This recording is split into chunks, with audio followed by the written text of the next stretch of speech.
Yeah, mush. Hi, Sarah. Welcome to the Becoming podcast.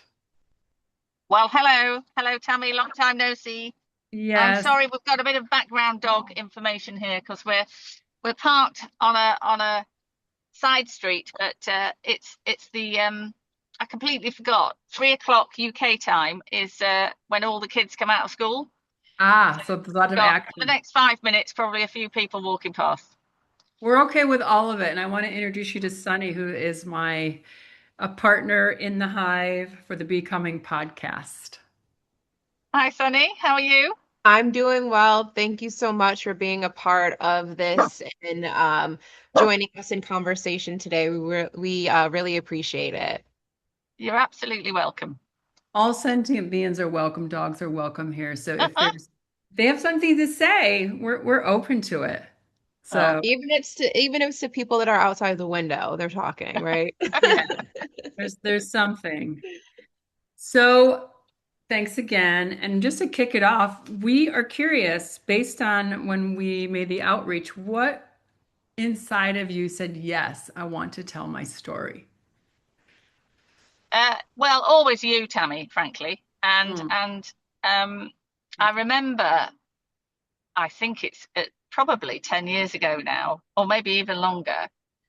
Um, I had a bad experience at work, and I came over to New York, and you said to me, "What have you learnt from this experience?" And I Hmm. went, "What do you mean? What have I learnt?" And at the time, I was just angry. But actually, it gave me food for thought on how to reflect on the things that happened to me. Um, because I'm generally the sort of person that likes to make things happen. I'm more of a startup business. You're an entrepreneur. I'm a bit of an entrepreneur. We don't like things to happen to us that we've not prepared for. So my initial response has always been in a work scenario, annoyance, frustration, anger. Um, but in a personal situation, I was probably I started off in shock, if I'm honest. So Yeah. I thought, after all these years, um, it would be quite interesting to have the discussion. And if there's anything at all that I've experienced that people might be able to take something from, or I don't know, just maybe shortcut some of the 15 years of a journey I've been on. Yes. Wow. Well, that's magnanimous. And I think I remember exactly where we were in Columbus Circle with a glass of wine. Yes. It was my first opus by the glass, and it was amazing. Yeah, because you don't usually get Yeah, it. yeah. So, all right. So thank you for saying yes. And so I'm going to kick off kind of with our frame that we started with. And can you remember like a moment in time, kind of that first question that we sent, Yeah. where, yeah, you began to realize that something changed, like what happened, like identifying moment, the pivot moment. So, as you know, Tammy, my husband took his own life in 2011. It was the 1st of February, so it was almost very neat. So it's a date that you never forget. Um, and part of my brain shut off. Um, Now, people have since said that I was probably in shock. But for the following 6 months, 7 months, I just carried on doing what I'd always done. And I had quite a big job in the corporate world. And I was left with me and a small dog, the previous version to this one. And I looked at Hector in the August and said, "Oh, I think this is it. I think this is just you and me now." And I think that was the first time I'd actually articulated that my entire world had changed, Mm, and that I should probably start to think about changing too. mm, Um, so probably more of a life-changing moment than hopefully a lot of people have to have. But it's certainly it was the moment that made me think about everything differently. Yeah, and what is also powerful to me in what you just shared is the time horizon of the actual moment being, oh, 6 months later, like, oh, this is so that period in the in between, I don't think people think about it like that. I think people might think, oh, the moment happens and then you start planning for it. But to be so honest with, there was a 6 month horizon, which I'm not sure what was going on. And then it finally hit me. That's powerful. I Yeah. think the other thing was uh, my my my level of concentration went. Mm, So I didn't pick up all the nuances that people were talking about in meetings. yes. Um, there was one classic example, and I think it was at a board meeting in May of that year. And one of my fellow directors, we were talking about this transformation program in the business, and one of the directors, apparently, I missed it entirely, apparently said, "Well, if you try and do everything at once, it's just suicide." And then the whole room went silent. Right. And I think you remember David, my Yes. finance pal, um, looked at me, realised I'd not picked it up, and said, "Do you fancy a coffee break, everybody?" Genius. Mhm. And I said, "Oh yes, I could do with a coffee." And we all left. He pulled me to one side and said, "Did you hear what Ian said, that last bit?" And I said, "No, sorry, I'd zoned out." And he said, "Very good," because Ian is in a ball in the corner at the moment, trying to understand how he's going to come back in. Then he told me what he'd said, and I went, "Oh, will you go and tell Ian? A, I didn't hear, and B, there's no need for this hypersensitivity. It's fine. It's fine. People are always going to say words that they'll feel worse about than I will. So Hmm. it's fine." Yeah. But even at that moment, I probably hadn't fully registered it myself. Mhm. Um, you kind of, I think it's almost what is it? Is it like a looking after yourself, self-preservation? That's the word I'm Yeah. looking for. Yeah. That you can't take all of these hits in one go, so you just don't. So you carry on doing the things that work. Yeah. Um, and I did projects. I kind of, right, okay, now is the time to redecorate the entire of the house. Now is the time to rip out the bathroom and put a new one in. So being busy was my go-to position. Hmm. Hmm. Yeah.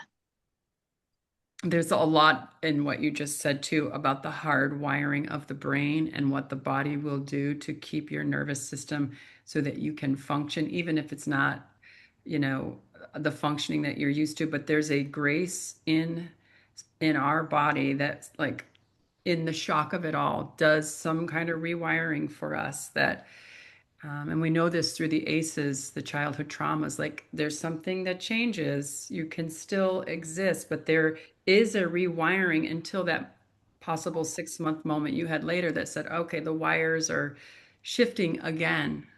Things are coming back online. Some things might look different, right? So the power Yeah. that you just shared too about that, I think um, it might give people some breathing space to say, like, okay, this happened. It doesn't have to be on a timeline, Mm. right? It's No, whenever the no, wiring starts to do something different.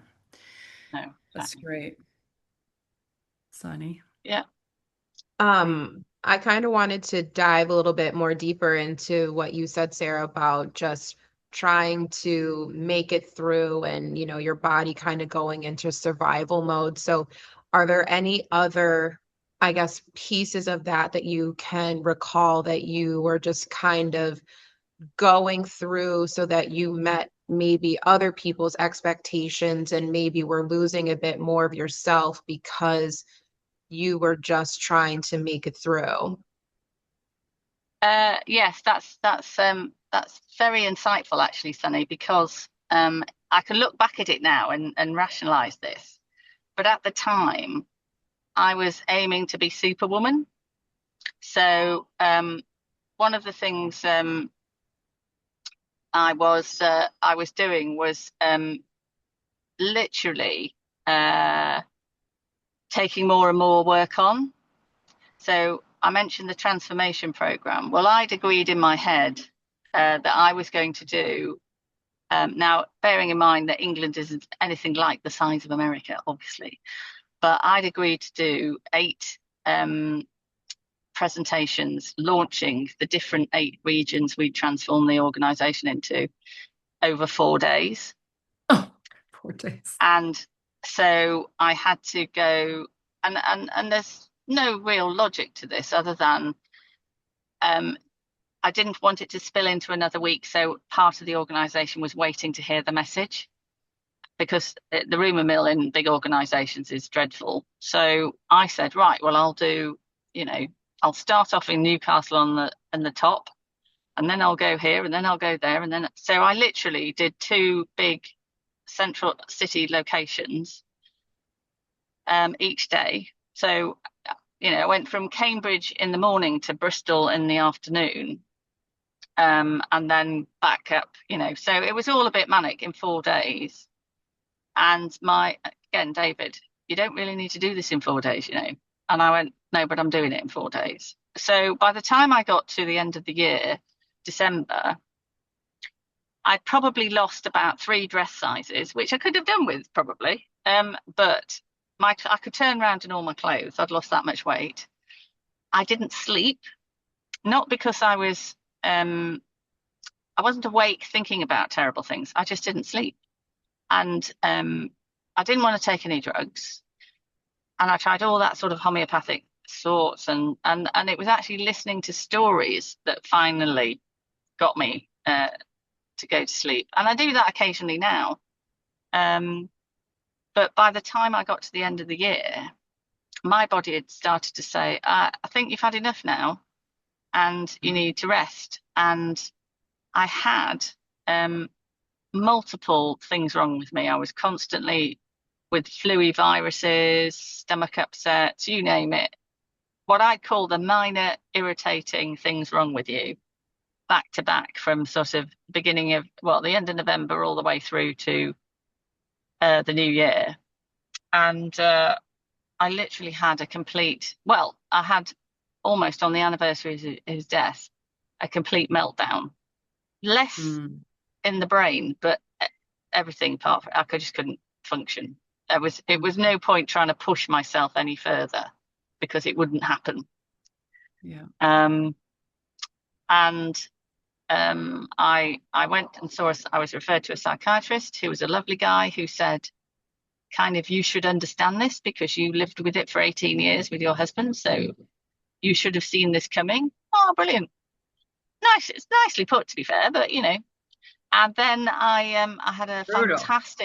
fantastic counsellor called Helen, and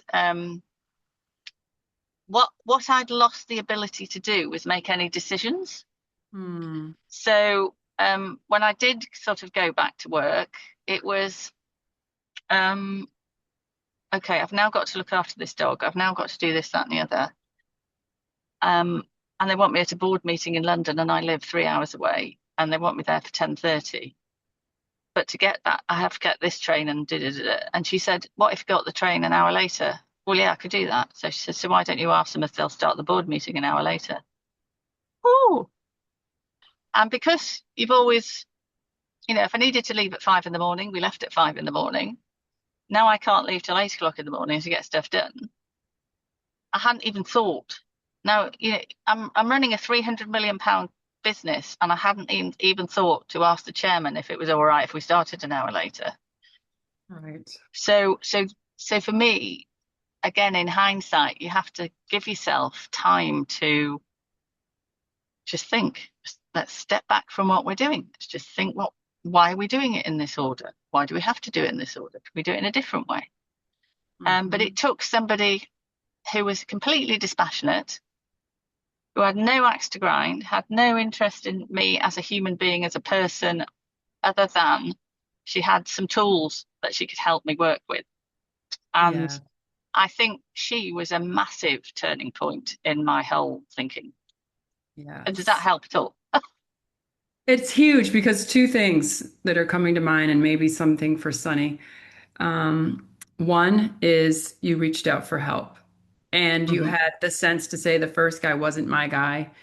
And the second one, yes. And you're pointing out so clearly how shock, trauma, grief impacts executive function, which says, oh, I need to go here, ABC, right? It impacts the whole ability and all the aspects of our executive function and how physical the response to trauma and grief is and what is required in some ways to get to that next step because that all of the freeze fawn all of the F's right on when you have a that initial impact. And one of the goals of our whole entire podcast is someone hears something in your story that might be somewhere along the path and say, if Sara can go reach out for a counselor, I can too. If Sara can tell a counselor, you're not for me, I can too, right? That's the whole Yeah. desire. And I was wondering, Sunny, if your question to Sara related at all to yourself, just because of your recent loss, and you wondered if there's always a reason for the question, and so in I your mean, own even just way, hearing her response, that it just made me think, oh my gosh, yeah, like you have the right to tell people I'm not able to do that right now. Like, yeah, Yeah. this is not just some excuse because I don't want to do this. This is an excuse because Mm. I don't want to get up early, because yeah, right, like I'm just thinking about at my own job, there's a lot of tasks that are being given to me. And right, I'm just trying to take them and pile them on pile. And I'm like, I have the right to say, you know what, like, I'm not able to do all of this right now. Like, maybe you want to share what your context is with Sara for that. yeah. So recently my ex-husband passed in October. So I mean Suddenly. Oh, I'm sorry to hear that. yeah, so we're coming up on, a few months here. And so my children are teenagers. So it's like they have known their father. They've known us in a relationship. They've known him being with a new partner. But now all of our lives, just instantly went from having two parents to one.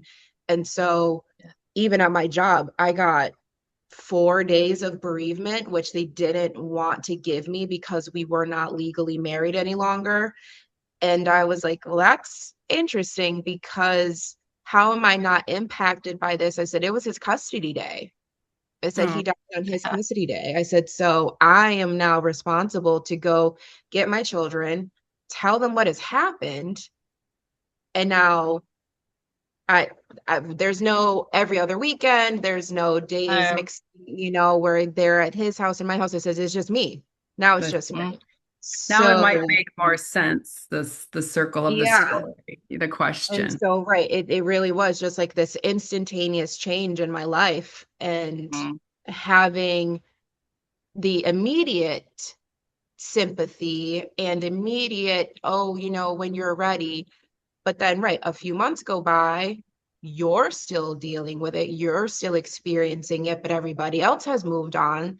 And so now it's Oh, like, yes. I need you to do this, I need you to do this, I need you to do this. And right, in the beginning, I totally can resonate with the piece about not being able to make decisions and concentration. Like I was working full time in the fellowship program with Tammy, and I was a student, and I'm currently still a student. And so I had to tell my professors, like, I was like, I need a minute. I was like, and so I literally would sit with one of my friends and she would help me get my homework done. Cause Yeah, I'd be like, if you type it, I will talk it. I said, but I can't do both. And good so for you. No. she was like, give me your planner. Let's get this done. She was like, what are you guys talking about in class? And I was like, I don't know. Let me pull up the slides. So So it just that is the really, context. Yeah, Yeah. I totally on that just I was like, yeah, me too. Like, what did you say? Like, I don't know. Like, I am in three other worlds right now. I am not present with you. Like, You you know, guys are you having the laughter describe, of resonance right now. Like I've yeah. been there. When But you, I it's see you was just saying, hearing that I'm like, I know I need to say something to my boss. Like, look, you are asking me to take on all these projects at once, and I am just not at the capacity to do that right now. Like, there are still a lot of things happening on the personal side, and right, I'm trying to get yeah, my brain to function back, and I have the right to say, like, I'm not ready yet. yeah, And it's not a matter of my work ability or performance. Like, you No. understand, I went through a huge life change and because yes. Yeah. it's not impacting you, like it is still impacting me. Yeah. No, I get that. What are one of the I could hear you back and forth like when she was talking, saying, "Oh yes, oh yes." So you had some moments in there of resonance with her. Like I've Yeah. been, Yeah. yeah.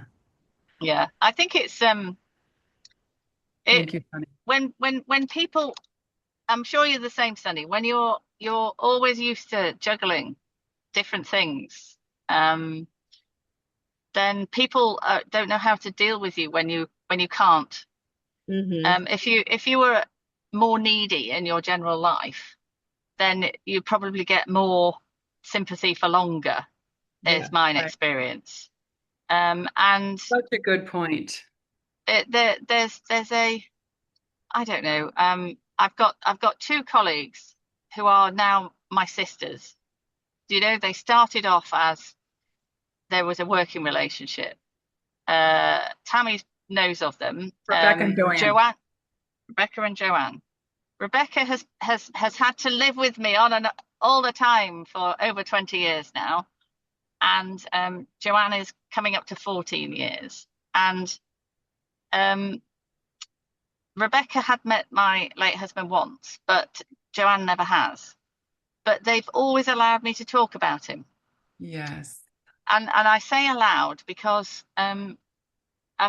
with other people who have lost very close relatives or friends, people move on from talking about them. Hmm. And I don't do it very often now. But for the first few years, I did. I referenced him. I thought about what would he do now? Uh, would he spend that money coming back fast? You know, all these stupid things. But having people who recognized the importance that he had had in my life, and it was okay to talk about him. And they'd occasionally say, you know, I wish I'd met him. Um, but uh, they are so much my family now, Yes. um, that they're the ones that if I, you know, every now and again, and it's, I don't know whether it's grief or it's just because I still try and do too many things. I will text. We've got a little WhatsApp group, the three of us, and I will say on WhatsApp, not really feeling it today, guys. Going to kind of take the day out, and they'll Yes. go, fine. We'll keep an eye on anything that's flirting around, and knowing they've got my back, I've got theirs, because Rebecca's lost her mother in the last couple of years, and that's been really tragic. And you know, we've all had a few major hits, but Mm. we're absolutely there. And they are, I don't know. I think although I met them after he died, well, I didn't met obviously Rebecca I've known forever, but although I met Joanne when she has, I know her children, I know her grandchildren. When I needed to go and collect a car from somewhere, immediately she and her husband go, right, we'll do that then. Yes. So they're just people that you can phone when you need them. And I That- don't overdo it, but I just know that if I need to have somebody, I've got that. And I think that's being able to be really honest with those people. yes. Tammy's another one I've always been able to be. And I have a friend who Thank is in you. Israel, Justine, who is the one who always remembers to phone me on my wedding anniversary, bizarrely. Oh my goodness. Um, and just to say, hi, how you doing? What you doing? Just wanted to check in case, you know, you needed somebody to go there to. Um, but I mean, she's amazing, and she's, you know, in a particularly terrifying place at the moment. But Mm. um, there are some really, and interestingly, apart from the wonderful David, my ex-CFO, um, they're all very strong women in their own right, all dealing with major issues over their lives. And I think there's that empathy I've got with those women. And strong enough to stay in community, because what you're speaking about right now is like the power of women being in community. Yeah, And you having, I think I loved your phrase, I got your back. Like that knowing helps you get through maybe just one more minute of something. yeah. It Yeah. is. It does. And it's also, um, you know, sometimes I feel as though I've got to ask permission not to do it. Mm, Um, so do I have to go? Shall I do this other meeting? Um, I was supposed to be somewhere the other week, and I just thought, it just makes my whole day ragged. A bit like today, I had all these plans of being somewhere, and now here I am in my car still. But okay. uh, some things. I just like the fact that I could either phone Joanne and say, "What do you think?" She'd go, "Oh, well, cancel it. Don't worry. That's right. Have another hour." And it's really important.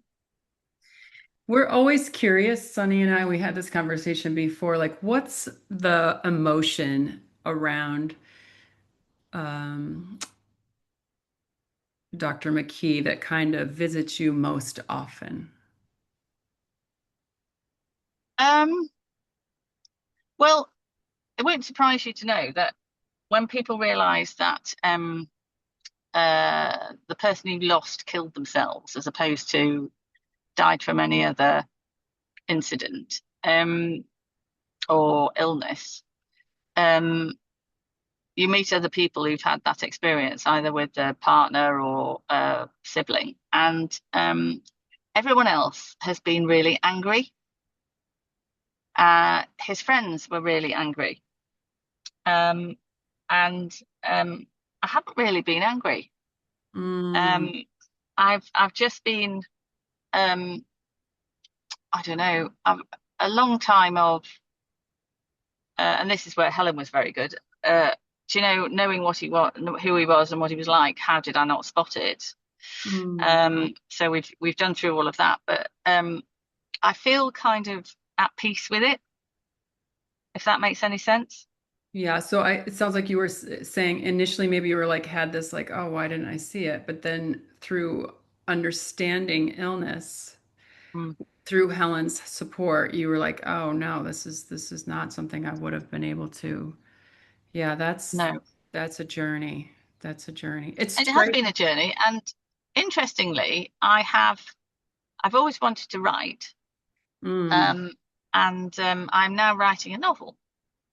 yes. But one of the first things I wrote, which was about 5 or 6 years after he died, I was working with a writer who was going to be the tutor and so on. And she asked me to submit 3,000 words before we started the program. And I wrote my 3,000 words on arriving back home to find him.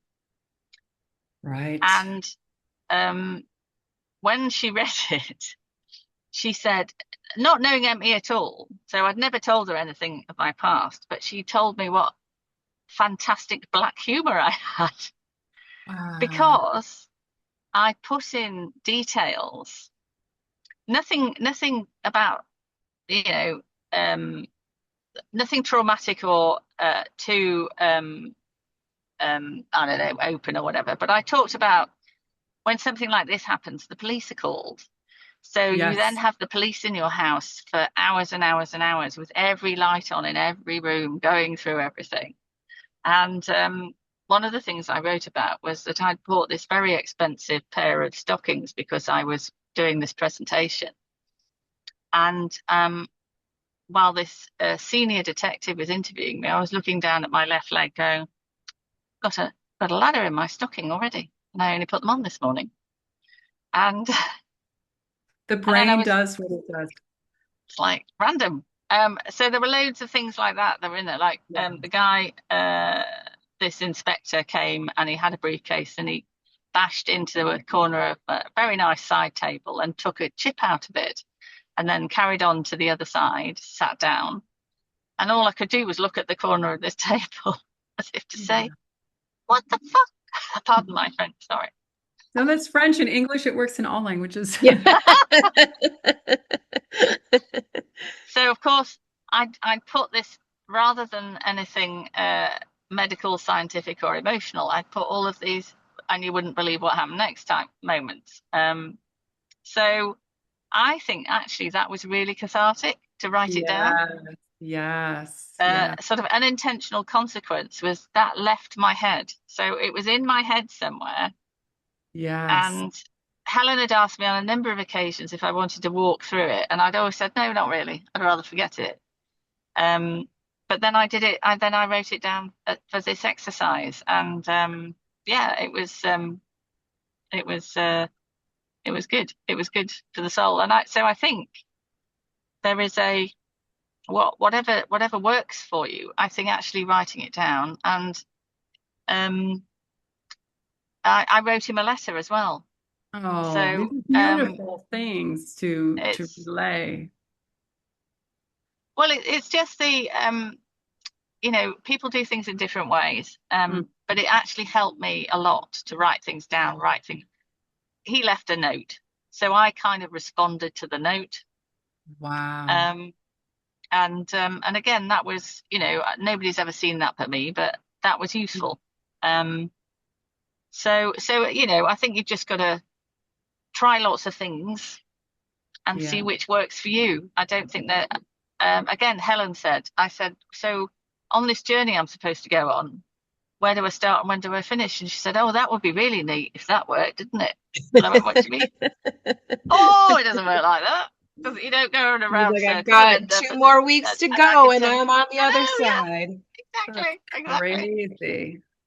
I love So, it. I think the listeners are going to have so many aha moments here. It's striking me that all three of us, and I didn't pick this up until I don't know why I didn't pick this up, but I mean, all of us we've lost a partner in a different way, right? Mhm. Sunny, you lost your partner, Sarah, and then Mel just passed in April. And if I wrote a story, people would think I'm crazy because I talk to Blue Jays because that's in my mind who Mel, and they will, I mean, if you saw Blue Jay and me together, I would literally be talking to the Blue Jay as if it were Mel. But that's what yeah, works. And if yeah. I don't see a Blue Jay in the day, it's like, oh no, I'm going to find a Blue Jay. Like, show yourself, Melvin, right now, right? So, and he does. So it's just all in our own way. What is your go-to? So we've got several nuggets from Sarah. I'm talking to birds. What are you doing, Sunny? So I would say that certainly when different songs come on, like our wedding song plays on the radio or something like All that, right. and I'll be What is like, it? What is the wedding? so it's the John Legend song, All of Me. So Oh, all of Oh, me loves all. So that song, I'll be yeah. like, all right, let me unload on you. What's been going on? So, yeah, that's yeah, awesome. that's What was your wedding song, Sarah? We didn't have one. Didn't have all songs, right? If Well, no, I if we mean, could have a to be podcast honest, on all the places you and Dr. McKee traveled to, we could have a whole podcast. oh, well, we could do that. Yeah. No, I mean, Stephen was very into opera, women's opera singing. So, Kiri Te Jessie Norman, big women singers. Um, so we did the only thing, I mean, this is going to sound a bit grim, but when he died, I knew he would have, so I'd already worked out what we'd sing in the thing, but as his exit music, I wanted it to be really dramatic because he loved to have a bit of drama. So we had Sanctus sung by Jessie Norman, Oh, oh, yes. and I'd actually the funeral director was a genius because he said to me, "You want to go out on the crescendo, don't you?" I said, "I do, I'm afraid." And he said, "Right, well, what we'll do is we'll all be ready, and when you're ready for us to start moving, I will be looking at you the entire time, and you nod, and we'll get everybody to stand up, and then Mm, you can." And we did, and it was beautifully timed, I have to say. Very well awesome. choreographed. But again, you know, I didn't shed a tear all day. all that day, um, I had his two best friends, two great big fellas either side of me. They both did a fantastic eulogy. Um, and when the last one, when Tom, who lives in Sydney, he flew all the way over for the funeral, which is, there's a Huge. pal. Yeah. Um, and he, when he finished his um, piece, my friends behind me said they were holding it all together until he put the last bit of his speech, and then the whole place just flooded, men and women. And I was the only dry eye in the house. Mm. And I was thanking people for coming on the. I was doing it as if it was an event I was running. Do you know what I Yeah. mean? And Yeah. we had a wake at a very posh hotel that he liked, where we'd had our wedding reception, as it happened, 18 years earlier. Great. And everybody was greeted with a glass of champagne and canapes all the way through. And I can remember the maitre d' going to my mother at one point saying, "Madam, she's not had anything to eat all afternoon. Do we Mhm. think?"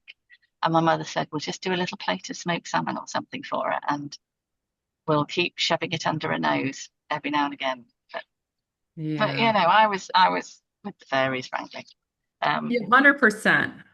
Yeah. yeah, yeah. You I get mean, it, you you know, get I was wondering. another person doing this, right? Another realm of yourself. It's still you, but it's like Yeah, this is, I don't know the question for it, but there is something inside of us that gets us through those. And it sounds like in a fantastic way, like you honored his kind of the yes. essence I of mean, who he was. the the other thing that happened was he was a very clever man. A lot of people with bright brains flip, don't they? So he was a chemical engineer, doctor of chemical engineering, and he'd spent all of his vacations and a lot of internship when he was doing his PhD in Philadelphia with DuPont.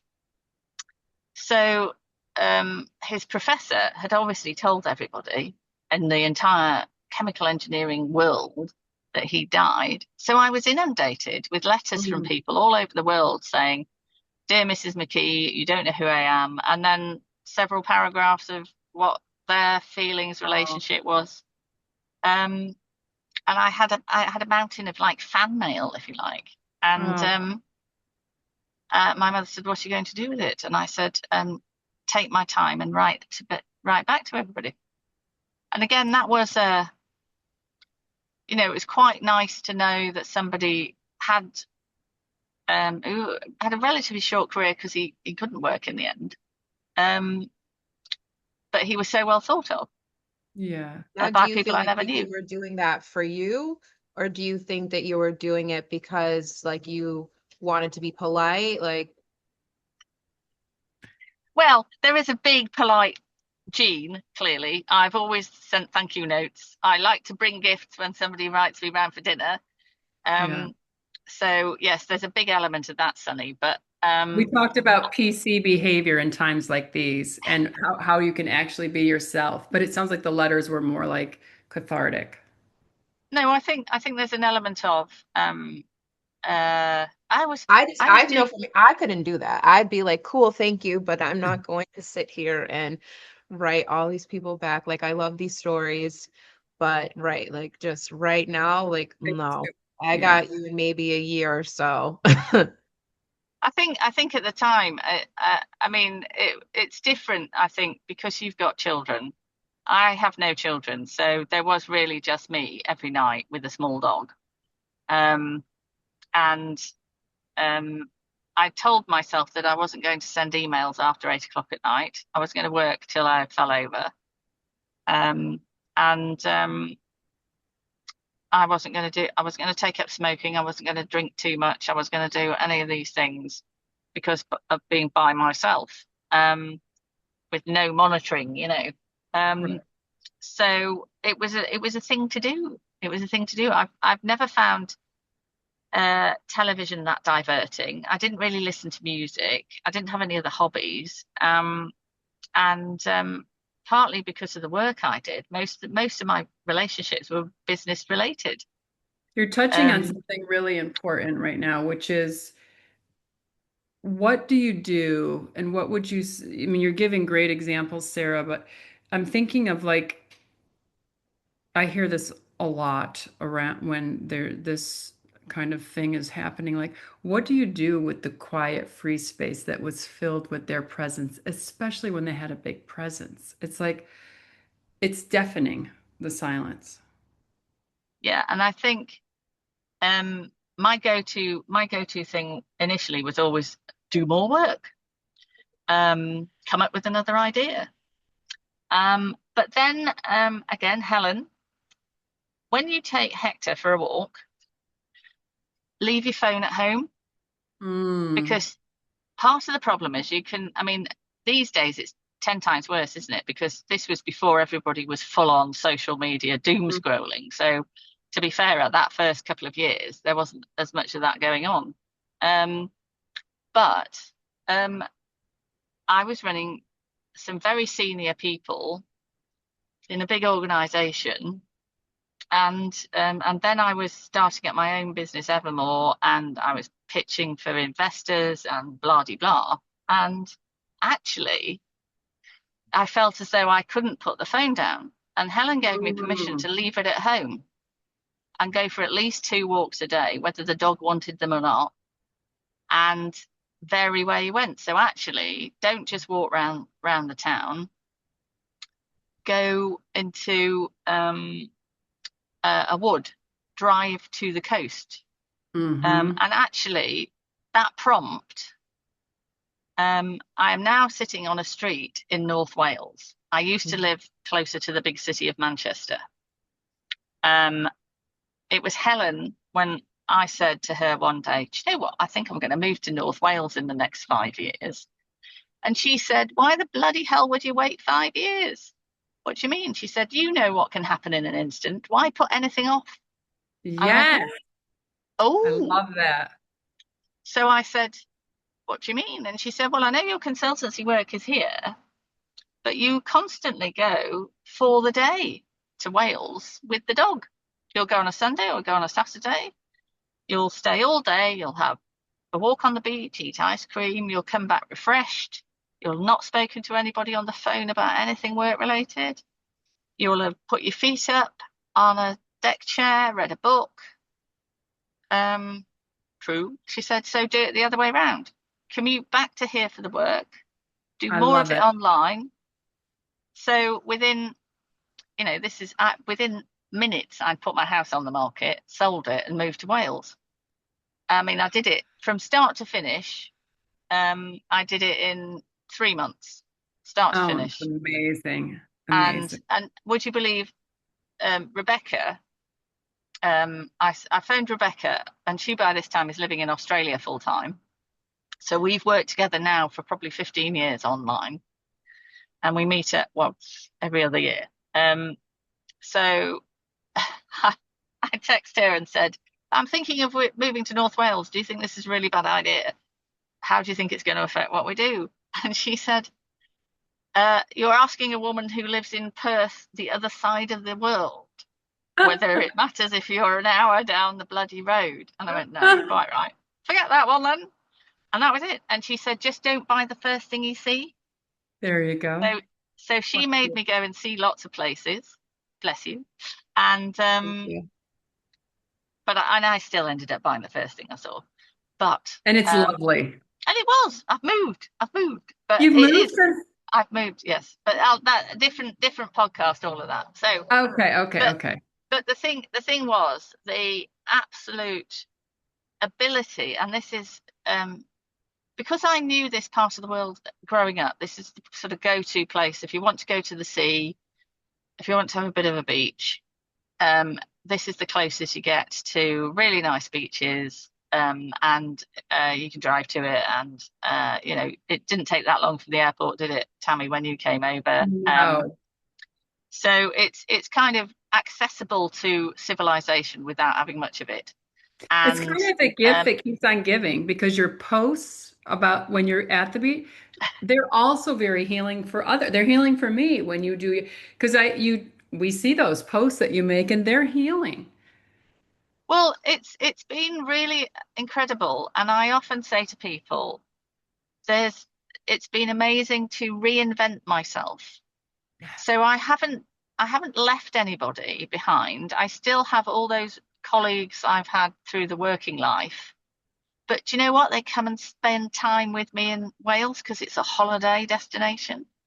Hmm. I've got friends who are coming on Friday who I worked with in one of the councils, and she was in housing and she's just retired, and they're spending more time traveling across Europe. And her husband just text and said, "Oh, I like the look of that band you've got on Friday. We're coming." And they've just booked themselves into an Airbnb and they'll be here on Friday. They'll hang out with And me you all weekend. opened an art gallery somewhere in there? Yes, I've got an art gallery, wine bar, music venue. It's a five-story Georgian building, plays havoc with my knees going up and down stairs. I've got a boyfriend, who's a Ooh. singer, who's an Wonderful. antique dealer. Um, and it's, I arrived in this tiny little country knowing it wasn't so new that I couldn't find my way around, but it was new to everything else. And I give another plug to my old finance pal, David. He said to me, "Right, McKee, if you put in as much effort to social networking as you have done for business, Right. then it will work." Yes. So I came here on my own. Nobody expected me to have anything other than me.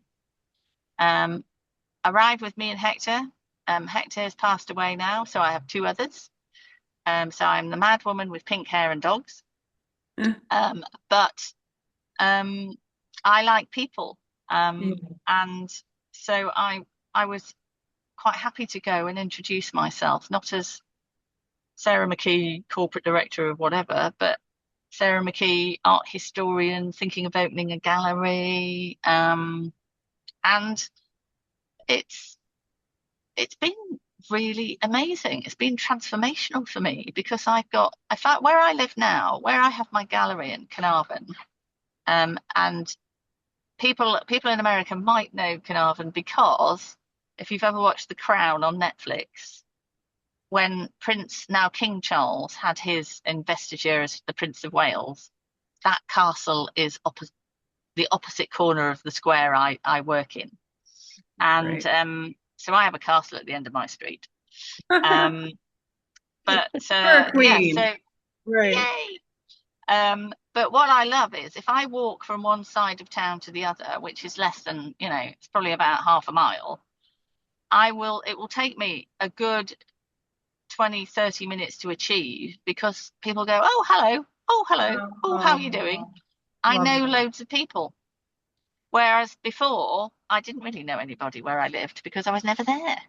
I love it. Um, so I give myself, I'm just thinking of, the thing that we talked about. What is the thing that I do now? And I try to give myself more time to do things that are just fun to do. Hmm. Um, and I'm really quite ruthless now of chopping things out that are no fun, of not Fantastic. continuing relationships with people who just don't want to do it as a relationship. They want to do it as a more transactional business sort of thing. Don't need it anymore. I'm 60. I was 60 in March. Yes. Um, We talked I about want to be, relationships that are of resonance or yeah, relationships of obligation. yeah. And the obligations are the exhausting ones. And so you're talking about finding ones of resonance, which is great. I know Sunny's itching to ask you a question. Um, Sorry. well, I no, No, I no, was don't gonna be say sorry. that I love hearing it because I feel like there's just so many things that are naturally just kind of coming out in conversation, listening to you talk. Is there any piece of advice or something you would tell yourself from your perspective now to the person that you were before your husband passed? Yes. I think I'd slow down. Mm. I'd give I mean, I have spent a lot of time on strategy and startup, and by the nature of it, there's a kind of speed. You've got to get it up and running. You've got to do this, that, and the other. Um, how, you get yourself into this space where you think there is no one else who can do this. Hmm. Um, and actually, I remember one of my earlier bosses saying to me, "Well, because you travel all the time, you do all this, that, and the other. If you fancied having your hair done middle of the week, why wouldn't you do that?" And I said, "But it's a working day. It's a working day. How could I get my hair done?" But it's part of your brand, part of who you are when you rock up for us. You look the part. You always look the part. So why should you lose your Saturday trying to get Right. things like that done? And I thought, oh, so sometimes it's other people who'll give you that thought, Yes. and take their bloody advice.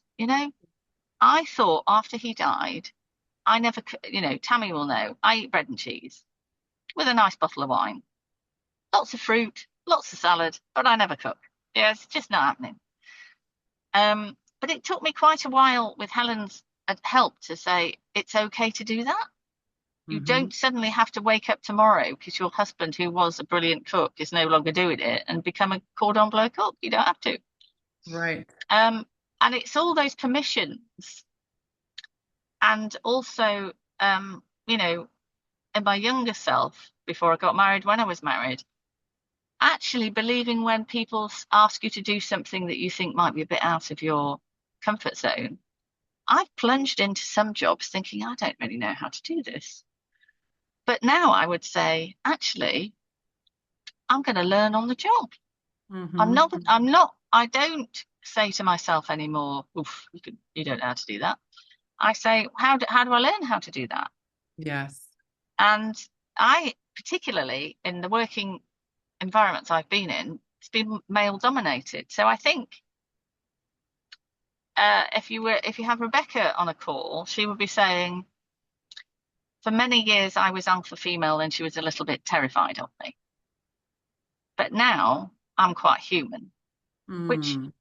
I'd like to have thought I was human before, but I was probably trying to mirror my male colleagues and make sure I didn't lose out. Yeah. Now, if I was doing it all again, I would probably be more me more often. Yeah. Um, This is what we it's say, the only, becoming is revealing who you already were Mhm. yeah, I and was the there all the roles you time. had to play. Yes. Yeah, and I think Right, it's before it's you giving felt the yourself need to permission.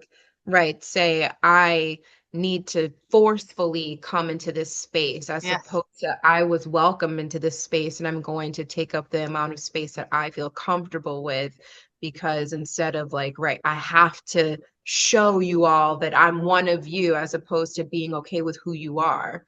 Hmm.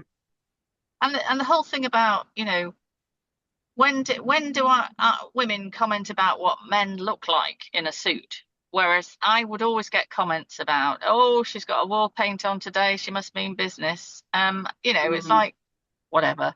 I hope that doesn't happen to the next two or three generations of women, but there's still a lot of it about. Um, Well, you're role but modeling and just you talking about it so that what just like you made the decision for your house in a day, someone who's listening can say like, wow, what you just said was I changed my mind. I'm slowing down. And if that looks like I turn into a balanced version of myself and not the alpha version, so be it. Like dropping the performance and coming into the revelation of who you truly are at your essence. I'm sorry because you stopped at a but and I wish I would have stopped talking. I was like, did no, I but I hear think you say but? I think though, just to sort of square the circle, if you like. What am I doing now? I'm running an art gallery, but I only open 3 afternoons a week and 3 evenings a week. Um, I have only got artists that I am now working with who I like and respect. I love their work, obviously, but I like and respect them and we get on very well. Those Mm. people who don't want to have that relationship with me, that's great, but you ain't going to be in my gallery. Yes. Um, I have great collaboration with other art dealers across the country. And with my partner, Neville, being a musician, we have great music on a Friday night, every Friday night, live music. I'm fortunate that he was retired until he met me, and now he's an antique dealer and he sings. He was singing, but he wasn't doing. So he's now doing his antique dealing again. And Wonderful. we do Here, I that, and thought we you get were asleep. Here, I text. She's probably asleep right now, but here's the link, and here you are off running a bar and listening to music and yada yada. yeah, no. We see this is why we kept missing each other because I'm just opening up or whatever and doing something. But I have this passion to write a book or two or three or four. And all the time I've been trying to do it, I have a friend who's a published author and she's also a tutor. And she was doing a course last year and the people she was doing it for cut the course. So I said, just come in my building. I'm not going Yeah. to charge you, but you teach me for free. Yes. So she Perfect. comes. So that's what we do. And there's half a dozen of us and we're all doing different things. But I am goal driven. So if you leave me by myself and tell me to write a book, it'll be like, well, when are we going to fit that in? If you tell me that every week I'm going to come back with another 2,000, 3,000 words, I have to do them. So even though I can be on a Sunday and we meet on a Monday evening, I'll be up at dawn on Monday scribbling away because I so want this. I so Yeah. enjoy it Yes. that I am going to give myself the time. I'm going to give myself the time. And when we see something we want to buy from an antique perspective, we all go off in my van. Uh, Nice. two old people, two 60 somethings, and two small dogs on tour in a big, colourful van collecting Welsh dresses or grandfather clocks or goodness knows what. I think it's Um, fabulous. I've smiled the whole time of your becoming, right? I mean, mm, of course I've watched it and of course I know, but it is truly like from when I first met you and it was fresh to the journey and the choice to keep living and the choice to honor him and the choice to keep talking and now the choice to use narrative medicine through a story of a book and narrative medicine through being on the show. It's like you just keep becoming. oh, And thank you. that we are so grateful for. Sunny, do you have anything in the final? Yeah, so was there like something that you want to just make sure that you leave with the listeners that, this book, this movie, this story, this artist, this something was a piece that I would recommend you dive into because it helped me get from point A to point B or C, D, E, F, G, and as you continue on the alphabet. But is there any one kind of thing you could pinpoint that really helped you along the way? So what I would say is, um, I've always loved colour. I didn't used to have pink hair when I was in corporate life, clearly, but I've always loved colour and I've always loved art. And I've been very narrow-minded with my art. I've only ever really loved painting and painting in colour. And I would like to think I've got a pretty good eye for it. Um, so I have been to loads and loads of exhibitions and museums and galleries all over the world. Wherever I've been anywhere, I've wanted to go and see what their art is. You have most of the European art that I've always wanted to see over in America. So I will still be coming over to see that. But um, one thing I would say is that David Hockney is a British artist who only died last week, I think, or the week before. Hmm. Um, he was probably one of the most expensive artists still living until he died. I think he sold something, or not necessarily directly, but something went at auction of his in the tunes of $80 million. So he's right up there with the greats. Um, the thing I like about him is he was very normal and down to earth. He Hmm. was one of the few gay men of his era who was outwardly so. He lived between California, France, and a part of England called Yorkshire, county called Yorkshire. He's a Yorkshireman. There is a city in Yorkshire where the Industrial Revolution started in the north of England, from Hmm. east to west, really.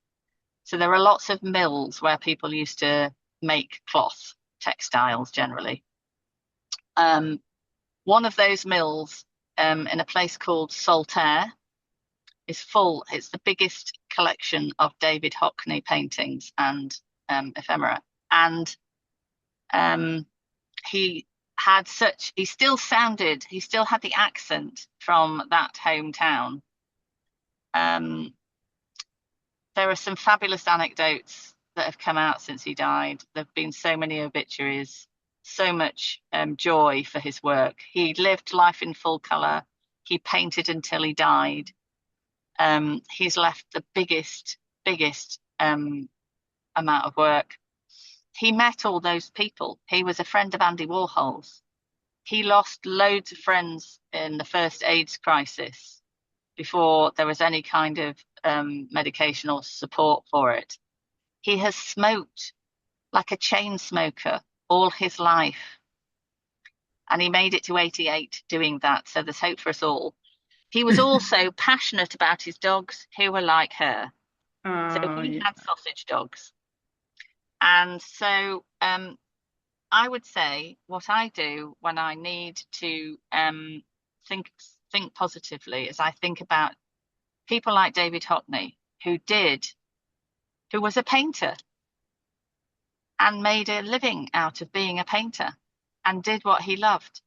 And he did something new every day and he Mhm. used all the media. So in 2019, I caught a plane to Amsterdam and I walked right the way through the city to the Van Gogh, who is my other all-time favorite artist, where there was a David Hockney Van Gogh joint Oh, exhibition.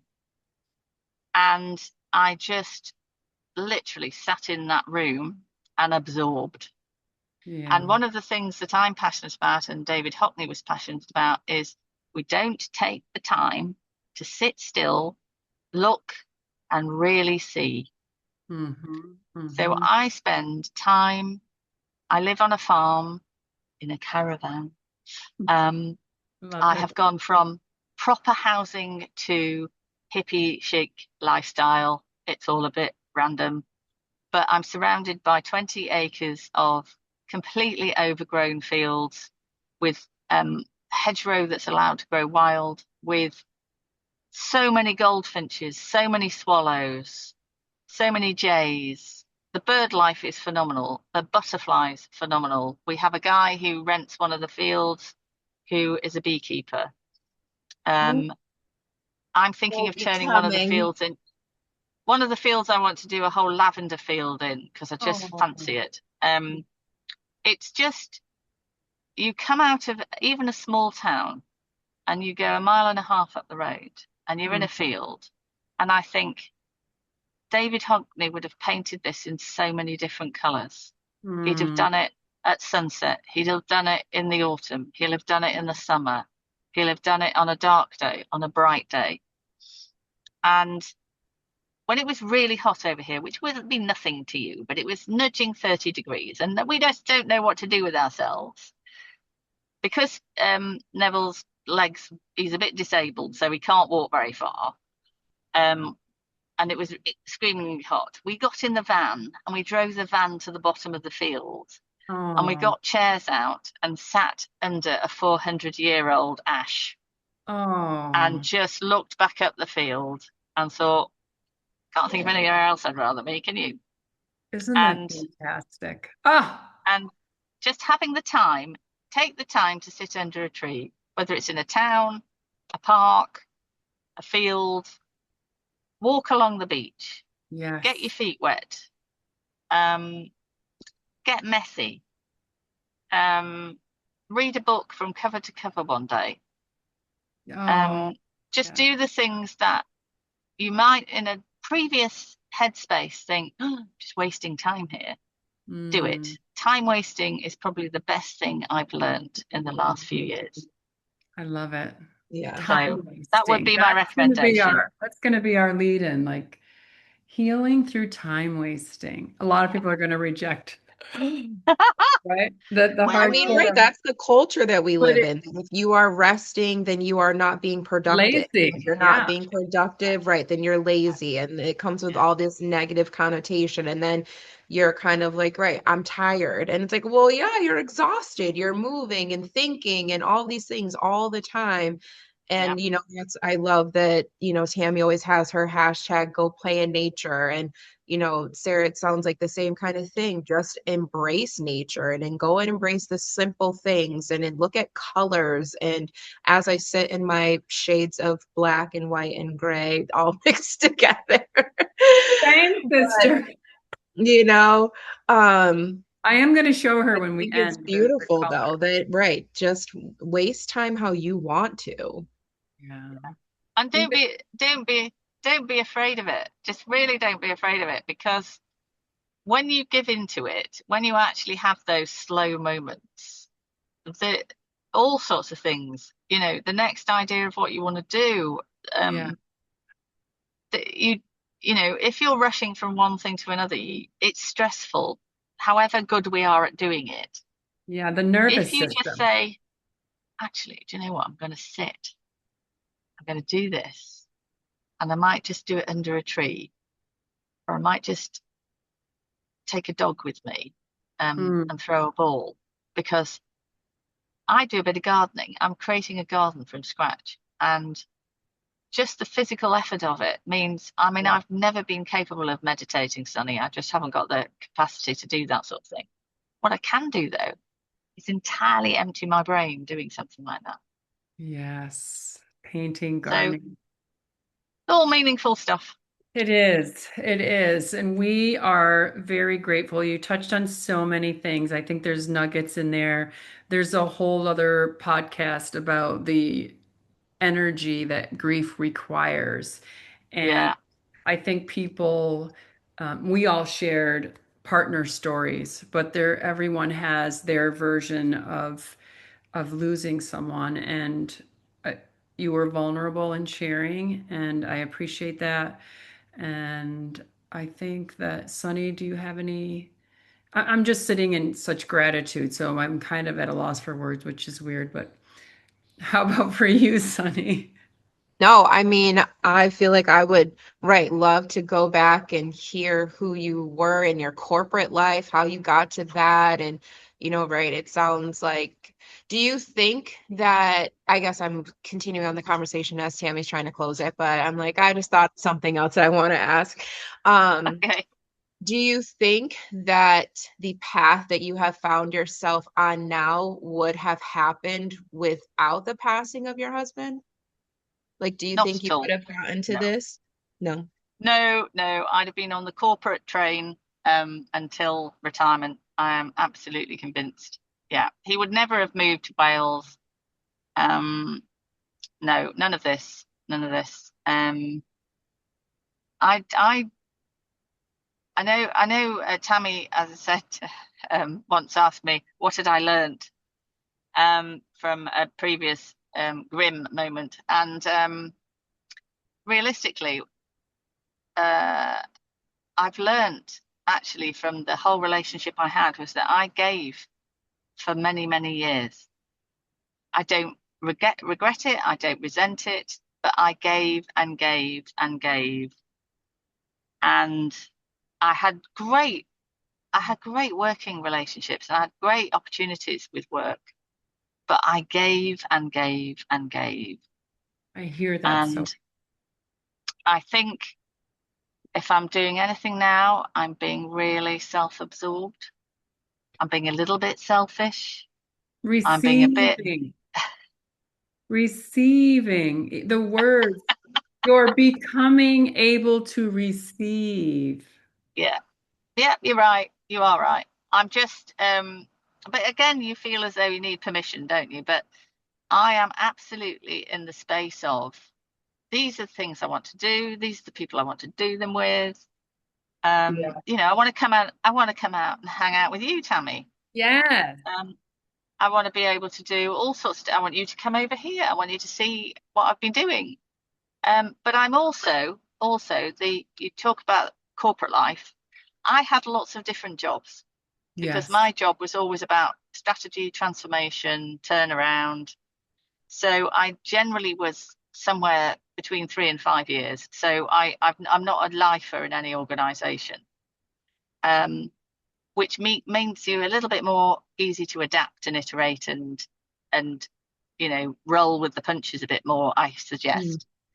Um, what it has taught me in my business life, both sides of the fence, is do not hang on to things that are not working. Yes. Whether it's working for you, whether it's working financially, whether it's working as an opportunity, if it's like really stuck, and that could be for a variety of reasons. So at the moment, we have low economic productivity, we have a cost of living crisis, people can't afford to do things. And I'm in the kind of luxury end of the market in the sense that you don't need anything I've got to offer. It's not essential item. So Mm. I have to offer something that people, if they've got anything disposable, that's what they want. And I've got it. So I do okay, but it's really hard work. Mm-hmm. So, but I'm not afraid to say, do you know what? If this isn't doing what I want it to do by Christmas, we'll get rid of it. And I Yeah. think that's a big failing of a lot of corporations. And I think Yeah. it's a big failing of other people because we it's not a failure. And I think I've stolen a phrase off one of our mutual American colleagues, which is declare victory and move on. Move on. I've recited that in every, I shouldn't say every, in many relationships. If I would call him for advice, he'd say, "You just got one thing you got to do here. Declare victory and move on. Put the stake in So the ground." exactly. So because of where I am in life and I haven't got much of an overhead to keep, I can make different decisions. And if I'm not making the headway and I'm just plowing money after money and it's not doing anything, then I'm very clear. I think I'm more Buddhist than Buddha in detachment. I can just detach. It's a building. Yeah, It's a that's going to be business. It's a thing. You know. that's a powerful And skill. Hmm. it, it's always been a very powerful skill. Because as you can imagine, I've got to start my car now because it's running out of battery. Here we go. There we are. Yeah, it's one of those things where you really just have to be very kind to people and absolutely ruthless on the business. Yeah. Yeah. Yes, I can hear Mel talking like that in my head too, because he definitely was the friendliest soul you'd ever meet. But in business, it was business. It is. It is. And And that, then and I take the my emotion out of it. my second half of life is all about relationships and Yeah. doing really creative things Wonderful. and a bit of Wonderful. travel as well. So there you go. So I Okay, hope so come to the that's state. answered a bit. Yeah. We'll be looking forward to your visit. Yay. Sure.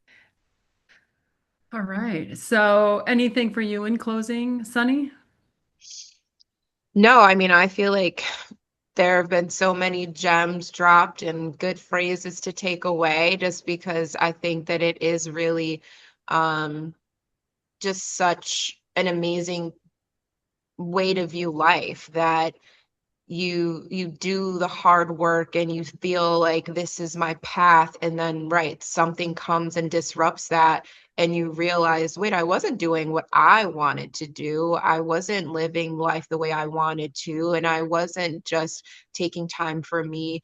And I think it's a beautiful thing to learn lessons from moments that we are in the grip, as we have learned in our leadership, language, that you just feel like, right, when is it over? When do I get to say, okay, I did it. I did the hard stuff and now I get to be on the other side. But I feel like, right, it's such a beautiful thing to be able to take lessons from it and really start to focus on what is life about, right? What is your becoming story? Who do you want to be? Are you living in your authenticity? Are you walking around with pink hair and two dogs and, living on acres of land because that's what you want to do? Like, are you doing that? Or are you living a life that people told you that's what you're supposed to do? You're supposed to go to college and go to work and climb the corporate ladder and earn the money and live in this place because that's where you do business. Or do you pivot? So thank you so much for sharing all of that with us, because I think that it's just amazing to see, what you have made your life into, from what you shared with us. And, I look forward to what my pink hair moment might be as I continue Yeah. to work through my becoming story.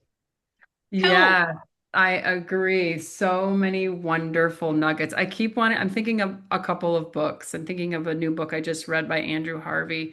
It's The Magdalene Revolution. And if anyone is kind of glorifying the Magdalene essence of courage right now, it's your story. Hmm. I mean, from finding Stephen to finding Neville in that arc of becoming and revealing.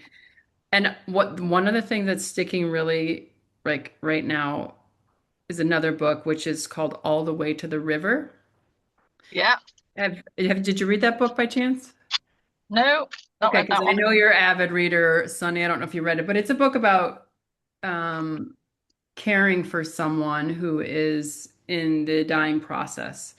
And the phrase that you used, couple of phrases, part of what we're learning through these becoming stories is the pattern of overgiving. Hmm. And so I think there's something in the theme of overgiving and then now learning to receive all of who you are without any attachment to guilt or shame or this feels selfish and all the old programming that is inside of us. And you touched on that part of fawning, I guess, is the new language. There's a book out called Fawning, and it's about the overgiving, Yeah. especially in the female archetype. So there was so many nuggets. I don't know how it's all going to Hmm. look when it's edited, but I'm very grateful. It will be, you can find this on YouTube and Spotify, and we look forward to seeing your comments and Oh sharing yeah. stories. Yes, thank you for Love being you. a part of our hive. I'm going to Oh, stop thank the you. recording, but I got to show you something, Okay. okay? Okay. And make sure you save to the cloud.